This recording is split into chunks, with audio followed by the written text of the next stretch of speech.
Saudara, video belasan anggota Satpol PP Kabupaten Garut, Jawa Barat mendukung Gibran Raka Buming Raka tersebar luas di media sosial. Dari Forum Komunikasi Bantuan Polisi Pamung Praja Kabupaten Garut menyatakan Indonesia membutuhkan pemimpin muda di masa depan. Mas Gibran Raka Buming Raka. Assalamualaikum warahmatullahi wabarakatuh. Dalam video berdurasi 20 detik memperlihatkan 13 anggota Satpol PP yang berada dalam ruangan menyerukan dukungan kepada Gibran Raka Buming Raka. Usai menyerukan dukungan, sebagian dari mereka membawa poster bergambar wajah Gibran. Membutuhkan pemimpin muda di masa depan. Mas Gibran Raka Buming Raka. Mas Gibran Raka Buming Raka.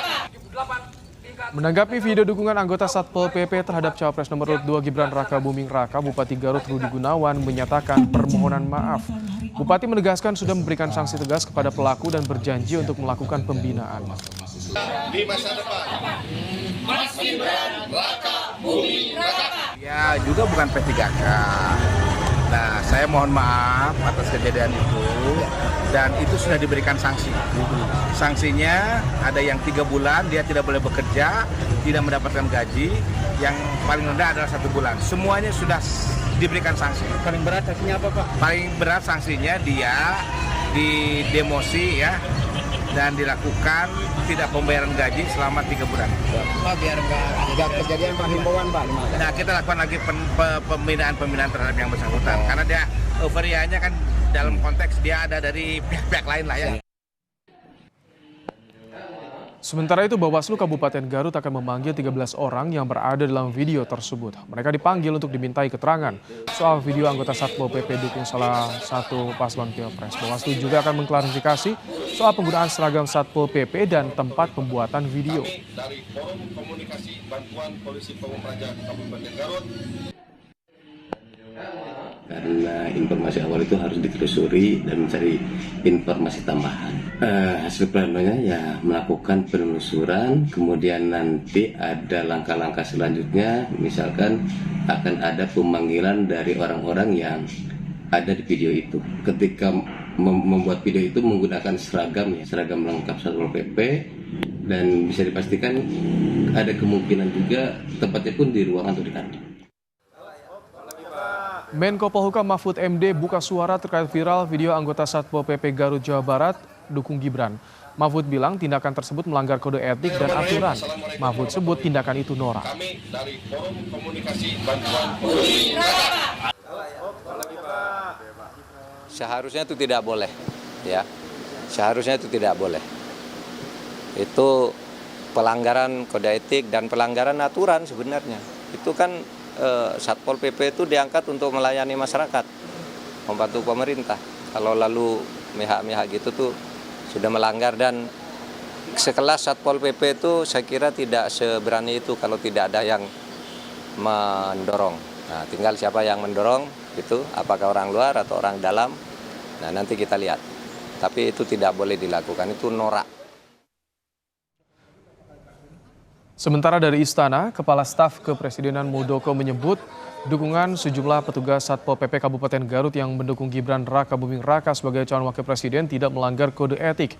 Muldoko beranggapan Banpol PP bukan merupakan aparatur sipil negara atau ASN sehingga memiliki hak untuk menyampaikan aspirasi mereka. Terima kasih.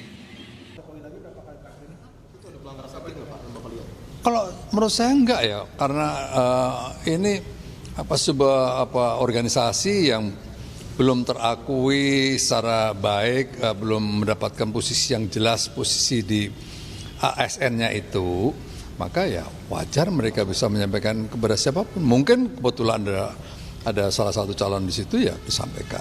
Buktinya waktu saya di Semarang juga pernah menyampaikan, kira-kira 2 tahun yang lalu, persis kondisinya seperti itu. Makanya saya tahu, ya. Menko Polhukam Mahfud MD dan Kepala Kantor Kepresidenan Muldoko menyampaikan pandangan berbeda soal anggota Satpol PP yang membuat video dukungan untuk Cawapres nomor urut 2 Gibran Raka Buming Raka. Mahfud bilang itu melanggar etik, sementara Muldoko sebaliknya. Bagaimana melihat aturan soal netralitas aparat pemerintahan? Lalu tepatkah komentar Istana soal dugaan pelanggaran anggota Satpol PP Garut itu? Kita akan bahas bersama dengan peneliti Perludem Fadli Ramadhanil. Selamat petang Mas Fadli. Selamat petang, Mas. Baik, Mas Fadli, jadi kalau bagi Anda bagaimana soal dukungan dari Satpol PP Garut terhadap Gibran Rakabuming Raka? Apakah ini ada pelanggaran netralitas? Yang pasti Satpol PP ini kan bagian dari perangkat daerah. Apalagi kalau dikaitkan kewenangan dan titik singgung aktivitasnya dengan penyelenggaraan pemilu, Satpol PP ini yang kemudian nanti bersama-sama dengan Bawaslu, dengan perangkat daerah, untuk melakukan penertiban terkait dengan alat peraga kampanye yang tidak pada tempatnya. Sehingga dia sebetulnya bagian dari struktur negara untuk menciptakan proses penyelenggaraan pemilu yang tertib. Dan Satpol PP dilihat dari tugas pokok dan fungsinya kan salah satunya membantu kepala daerah untuk menciptakan ketertiban umum di daerah. Jadi kalau kemudian isunya dikanalisasi hanya soal ASN dan non-ASN, menurut saya itu sangat tidak tepat.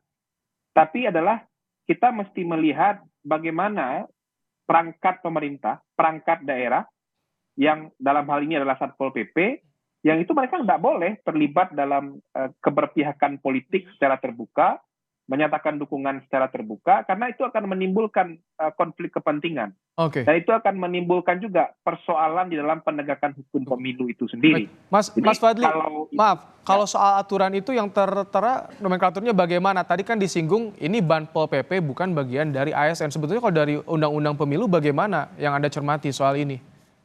Ini sebagai perbandingan misalnya ya, kalau isunya ASN dan non-ASN nih Mas, dalam pasal 280, larangan dalam kampanye itu di dalam ayat 3, itu kan disebutkan pihak-pihak yang dilarang ikut berkampanye. Pasal 280 ayat 2 itu ada dari huruf A sampai huruf K ya. Dua diantaranya itu kepala desa, perangkat desa, termasuk juga anggota Badan Permusyawaratan Desa. Saya tanya sekarang, apakah 3 ini akan selalu ASN? Jawabannya tidak. Jadi isu larangan terhadap perangkat pemerintah, perangkat negara dalam aktivitas kampanye itu bukan ASN dan non-ASN. Tapi ada fungsi yang melekat kepada mereka, ada kewajiban yang melekat kepada mereka, ada otoritas yang melekat kepada mereka. Kalau mereka terlibat di dalam kontestasi politik, terlibat aktif menunjukkan keberpihakan pada peserta pemilu tertentu, itu akan menimbulkan benturan kepentingan. Nah, itu yang paling dilarang sebetulnya dalam sebuah proses pemilu yang fair. Jadi kalau udah ada aturan yang jelas, mengapa masih ada terjadi seperti ini? Apakah orang masih bingung membedakan antara ASN atau tidak? Atau mengapa menurut Anda ini, Mas Fadil? Ya, menurut saya sih ini soal genit saja. Genit dan kemudian mungkin tentu saja ada yang memobilisasi pasti. Saya yakin juga tidak mungkin ini inisiatif dari Satpol PP-nya. Kalau ini inisiatif dari Satpol PP-nya artinya perlu dipecat semua itu Satpol PP-nya. Tidak mengerti aturan berarti. Karena dia sebagai perangkat pemerintah daerah, dia sebagai bagian dari tugas-tugas pemerintah daerah untuk menjaga ketertiban, dia digaji oleh negara, dia punya fungsi yang lekat dengan mewujudkan ketertiban umum dalam penyelenggaraan pemilu, dia nggak boleh terlibat menunjukkan keberpihakan politik kepada capres tertentu. Bahwa dia punya hak politik untuk memilih di bilik suara, silakan saja. Tapi mendeklarasikan dukungan terbuka seperti ini, itu jelas salah satu pelanggaran pemilu. Jadi dalam isu bagaimana netralitas aparatur pemerintah dalam penyelenggaraan pemilu, isunya jangan dipersempit ASN dan non-ASN, Mas. Itu kan beberapa pegawai pemerintah itu kan tidak semuanya juga ASN. Nah, seperti perangkat desa kan bukan ASN. Kalau dengan kasus ini siapa yang paling bertanggung jawab dan siapa yang berwenang untuk menindaknya? Sanksi tegas apa yang harus dijatuhkan? Pernyataan publik dari Bupati Garut kan sudah mengakui ini ada problem kan, ada kesalahan. Dan perlu ada pembinaan. Bahkan tadi yang bersangkutan sudah mengatakan akan menjatuhkan sanksi dan pembinaan. Artinya ada masalah. Jadi kalau Kepala Staf Presiden mengatakan ini tidak ada masalah, mungkin perlu baca lagi tuh aturannya. Bagaimana proses penyelenggaraan pemilu yang fair, proses penyelenggaraan pemilu yang luber dan jurdil itu. Jadi jangan kemudian membaca dan kemudian menegakkan aturan dalam penyelenggaraan pemilu itu pakai pendapat personal dan pakai perasaan. Masih ada rujukan aturannya. Nah, juga di pasal 283 misalnya, pejabat negara, pejabat struktural, pejabat fungsional dalam jabatan negeri, serta kepala desa dilarang membuat keputusan dan atau melakukan tindakan yang menguntungkan atau merugikan salah satu peserta pemilu. Oke. Nah, larangan lainnya itu misalnya dilarang juga mengadakan kegiatan yang mengarah kepada keberpihakan kepada peserta pemilu Baik. sebelum, selama, dan sesudah masa kampanye. Jadi kalau baca aturan, ada aturannya. Nah, jadi yang bilang nggak ada aturan, ini abu-abu, ini bukan ASN, ini non ASN yang mestinya diberikan ruang untuk membuka aspirasi politiknya, saya rasa itu perlu baca lagi itu aturannya Baik. secara baik. Udah ada aturannya tertera dengan jelas. Terima kasih Mas Fadli Ramadhanil, peneliti Perludem, telah menyampaikan pandangannya dalam program Kompas Petang sore hari ini.